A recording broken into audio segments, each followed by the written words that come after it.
Livro Sermões para Quaresma e Páscoa, São João Maria Vianney. Domingo da Páscoa. Do triste estado dos que reincidem nos mesmos pecados. Não tenhais medo, buscai Jesus de Nazaré que foi crucificado. Ele ressuscitou, já não está aqui.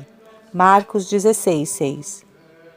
Espero, ouvintes meus, que assim como Jesus Cristo ressuscitou, assim também vós ressuscitastes nesta Santa Páscoa por meio de uma boa confissão para a vida da graça.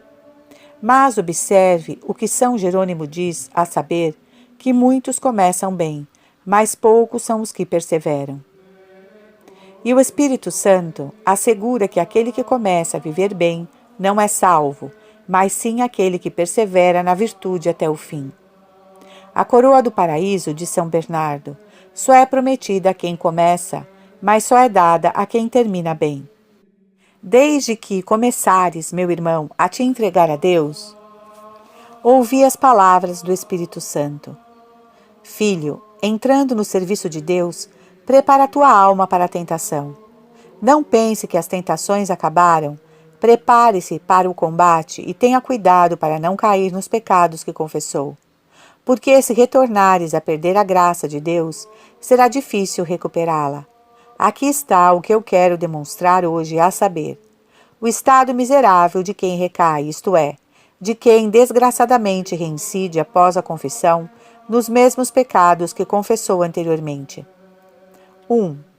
Considerando então que te confessaste, ó miserável pecador, Jesus Cristo te diz o que antes disse ao paralítico. Vê bem como foste curado.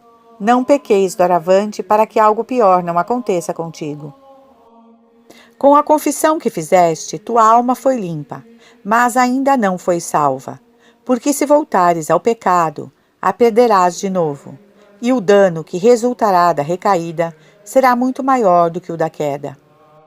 Diz São Bernardo, aquele que sofre de uma doença fatal e se cura, se mais tarde recair na mesma doença, pode perder tanto as forças que será impossível se recuperar. Isto é o que acontece com aqueles que recaem no pecado, pois eles voltaram aos mesmos pecados que confessaram. Eles são tão fracos que chegam ao estado de ser como brinquedos do diabo. Santo Anselmo refere que o inimigo adquire tanto domínio sobre os reincidentes que os faz cair e recair à vontade. E os miseráveis são semelhantes aos pardais com que brincam as crianças, que lhes permitem levantar-se do solo de vez em quando, mas como estão amarrados, fazem-no cair de novo quando querem. O diabo faz o mesmo com os infratores reincidentes. 2. São Paulo escreve que nossa luta não é apenas contra homens de carne e sangue como nós, mas contra os príncipes e potestades do inferno. Com isso ele quer nos alertar que não temos forças para resistir aos poderes infernais e que a ajuda divina nos é absolutamente necessária, pois sem ela seremos sempre derrotados. Pelo contrário, quando Deus nos ajudar, poderemos vencer e venceremos, dizendo com o mesmo apóstolo: tudo posso naquele que me conforta. Mas Deus não concede esta ajuda, senão para aqueles que a alcançam através da oração. E quem não pede não pode alcançá-la. É por isso que Deus nos diz: pedi e vos será dado. Procurai e encontrareis o que precisa. Portanto, ouvintes meus, não confiemos em nós mesmos, porque se confiarmos em nós mesmos, estaremos perdidos. Quando o inimigo nos induz a cair nos mesmos pecados, devemos colocar toda a nossa confiança na ajuda de Deus, que não para de ouvir aquele que humildemente o invoca. 3. São Paulo diz que quem pensa que está firme não cai. Isso significa que aquele que está na graça de Deus deve cuidar para não cair no pecado, especialmente se ele caiu em outros pecados mortais antes, porque a recaída é pior do que a queda. 4. Na Sagrada Escritura é dito que o inimigo sacrificabit ret suo, et cibus Jesus electus. Explicando essas palavras, São Jerônimo diz que o diabo busca apreender todos os homens em sua rede para sacrificá-los à justiça divina, fazendo com que sejam condenados. Mas para aqueles pecadores que ele já aprisionou em suas redes, procura aprisioná-los a novas correntes, induzindo-os a novos pecados. Mas o manjar mais apetitoso para o inimigo é perder aqueles que merecem a amizade de Deus. Para estes, ele arma as armadilhas mais fortes para torná-los escravos seus e fazê-los perder toda a graça que adquiriram. Escreve Dionísio Cartucho: quanto mais alguém tenta servir a Deus, mais o inimigo se lança contra ele e tenta entrar em sua alma de onde foi expulso, como se lê em São Lucas. Quando o espírito imundo deixa um homem, ele vai em busca de um lugar para descansar, e não encontrando diz: eu voltarei para minha casa de onde saí. Então ele vai e leva consigo outros 7 espíritos piores do que ele. E entrando nesta casa, eles fixam nela sua morada, com que o último estado daquele homem se torna pior do que o primeiro. 5. Por outro lado, desagrada muito a Deus a recaída de um ingrato, que foi chamado e perdoado por ele com tanto amor, quando viu que lhe deu as costas novamente e renunciou à sua graça, esquecido das misericórdias que Deus lhe concedeu. Deus diz: se o ultraje viesse de um inimigo, eu o teria suportado. Mas eras tu, meu companheiro, meu íntimo amigo, com quem me entretinha em doces colóquios, com quem por entre a multidão íamos à casa de Deus. Ah, aquele que está longe de Deus torna-se seu inimigo, depois de ter recebido tantas graças dele. Uma coisa, diz o Senhor, me provocará a cólera: o homem que da justiça se volta ao pecado, a quem Deus destina à perdição. 6. No entanto, alguém dirá: caso eu tenha uma recaída, levantar-me-ei rapidamente, porque pretendo me confessar imediatamente. Aquele que fala dessa maneira, vai acontecer o que aconteceu a Sansão, que se deixou enganar por Dalila, que cortou seus cabelos enquanto dormia, o que o fez perder toda a sua força.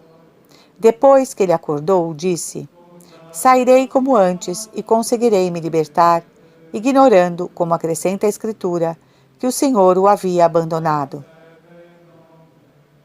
Pensava livrar-se das mãos dos filisteus, como havia feito outrora, mas faltou-lhe forças e lhe fizeram escravo. Seus inimigos primeiro arrancaram seus olhos, depois o colocaram numa prisão e o carregaram com correntes.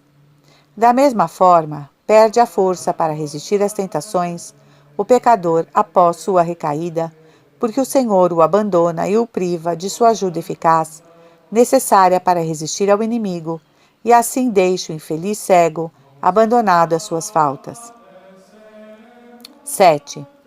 Disse Deus por meio de São Lucas: ninguém que depois de ter posto a mão no arado, volta os olhos para trás, é digno do reino de Deus. Nessas palavras, vemos retratado o pecador reincidente. Orígenes escreve que acrescentar um novo pecado ao anteriormente cometido é o mesmo que acrescentar uma ferida a outra ferida. Se a ferida for recebida em um membro, esse membro certamente perderá seu primeiro vigor. Mas se depois de receber uma segunda, perderá todas as forças, todos os movimentos, e ficará sem esperança de vida ou recuperação. Este é o dano grave que resulta da reincidência do pecado, porque a alma fica tão fraca que não consegue resistir à tentação. Pois bem, como diz Santo Tomás: remix accusa remanente dispositione et precedentibus actis causale. Todo pecado, mesmo que tenha sido perdoado, sempre deixa a ferida causada por uma falha anterior. Se for posteriormente juntada outra à antiga, a alma fica debilitada, de modo que lhe é impossível vencer a tentação sem uma graça especial e extraordinária de Deus. 8. Tememos, pois, meus irmãos, a recaída no pecado, e não abusemos da misericórdia divina para continuar ofendendo a Deus. Santo Agostinho diz que aquele que prometeu perdão ao que se arrepende, não prometeu arrependimento a ninguém. É verdade que Deus prometeu perdão aquele que abandonar seu pecado, mas não prometeu a ninguém a graça de se arrepender dele. A dor dos pecados é um dom de Deus. Se Deus o nega, como se arrependerá o pecador? Sem arrependimento, como os pecados podem ser perdoados? Lembre-se de que de Deus não se zomba. Santo Isidório diz que aquele que recai no pecado já confessado não é penitente, mas homem que zomba de Deus. Acrescenta-se o que disse Tertuliano, a saber, que o arrependimento daquele que não se emenda não é verdadeiro. 9. São Pedro pregava dizendo: convertam-se e façam penitência para que seus pecados sejam apagados. Muitos se arrependem, mas não se convertem. Eles se arrependem ao pensar nas desordens de suas vidas, mas não se voltam verdadeiramente para Deus. Confessam e batem no peito, prometendo fazer as pazes, mas não têm um propósito firme e eficaz de mudar sua vida. Aquele que efetivamente determina a emendar-se, persevera, ou pelo menos permanece por muito tempo na amizade de Deus. Aqueles, porém, que recaem depois de confessar, manifestam, como diz São Pedro, que se arrependeram, mas não se converteram, e sem dúvida terão uma morte ruim. São Gregório escreve: muitas vezes os maus sentem-se inclinados à justiça, como os bons à culpa. Isso significa que, assim como os justos às vezes experimentam certo incitamento ao mal e ainda assim não pecam, porque resistem à tentação, assim também os pecadores se sentem inclinados para o bem, embora essa inclinação não seja suficiente para determiná-los a se converter. O sábio avisa que quem confessa os seus pecados não alcançará a misericórdia de Deus, mas quem os confessa e se arrepende deles. Aquele que não cessa de pecar depois de confessar, mas volta a recair, não obterá a misericórdia divina. Será vítima da justiça de Deus, como aconteceu com um certo jovem inglês, segundo o relato da história da Inglaterra.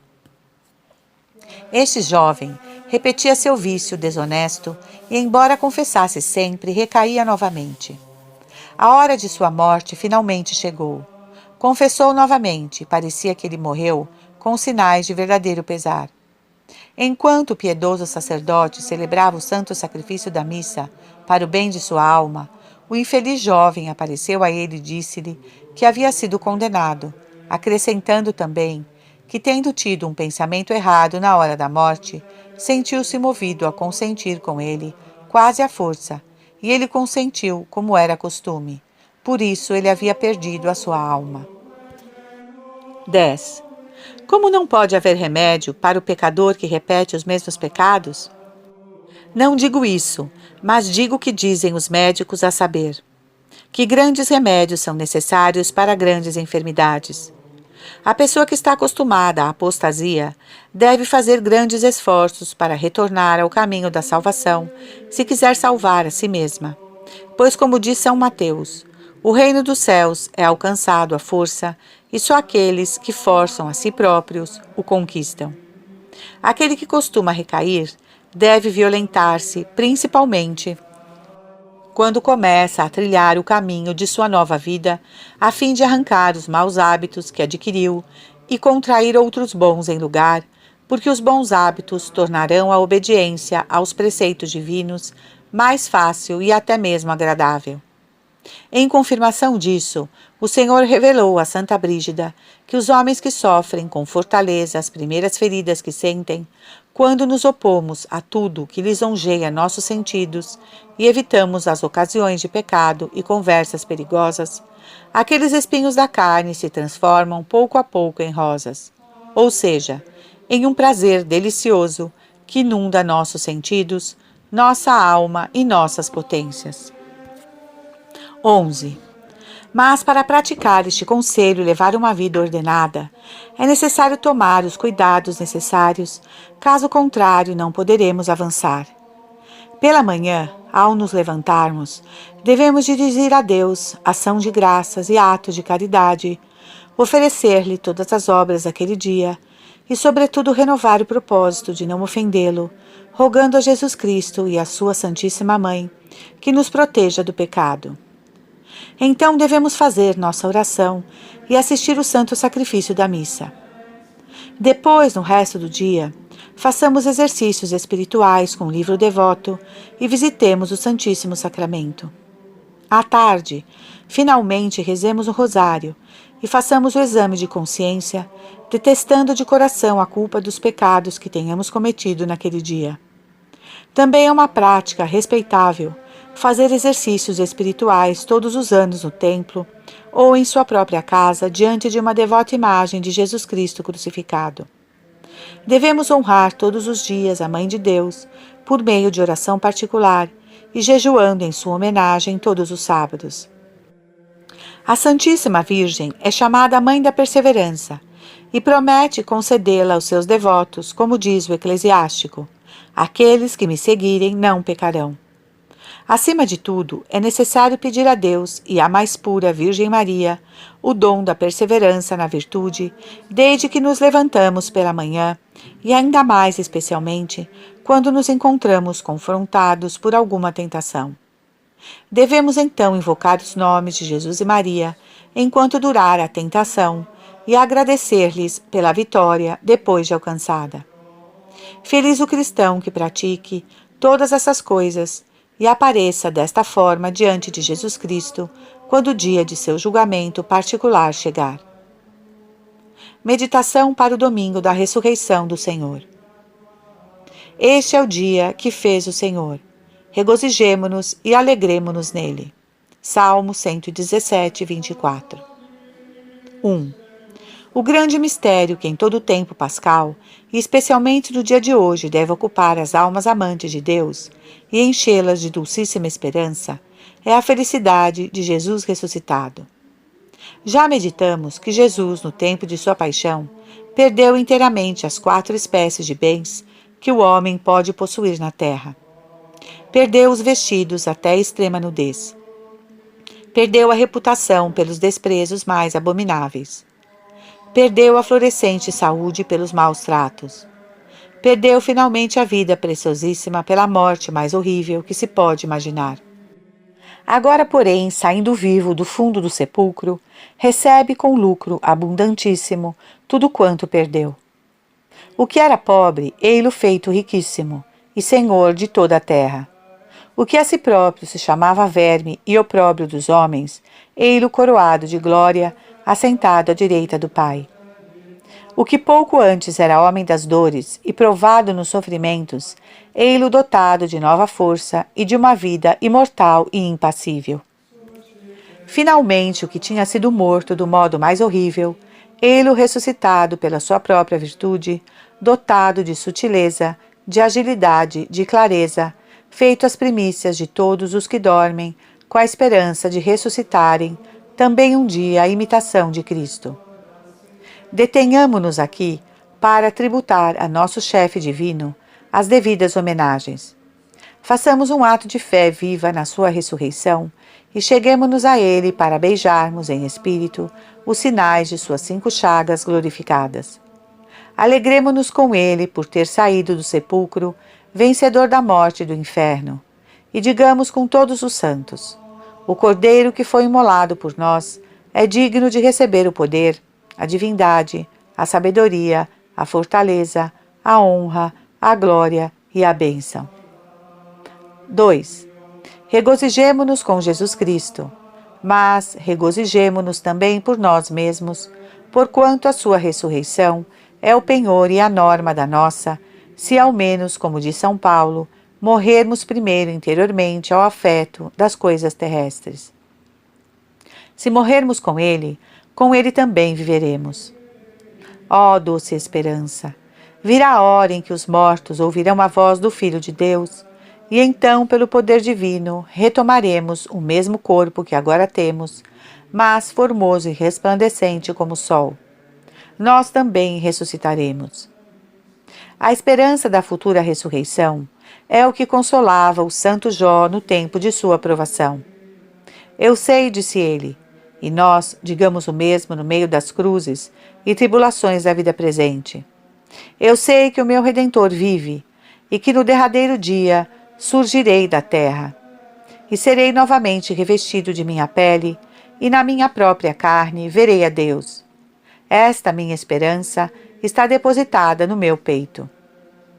Meu amabilíssimo Jesus, graças vos dou que pela vossa morte adquiristes para mim o direito à posse de tão grande bem, e hoje pela vossa ressurreição avivais a minha esperança. Sim, espero ressurgir no último dia glorioso como vós, não tanto por meu próprio interesse, como para estar para sempre unido convosco e louvar-vos e amar-vos eternamente. É verdade que pelo passado vos ofendi com meus pecados, mas agora arrependo-me de todo o coração, e pela vossa ressurreição peço-vos que me livrais do perigo de recair na vossa desgraça. Pela vossa santa ressurreição, livrai-me, Senhor.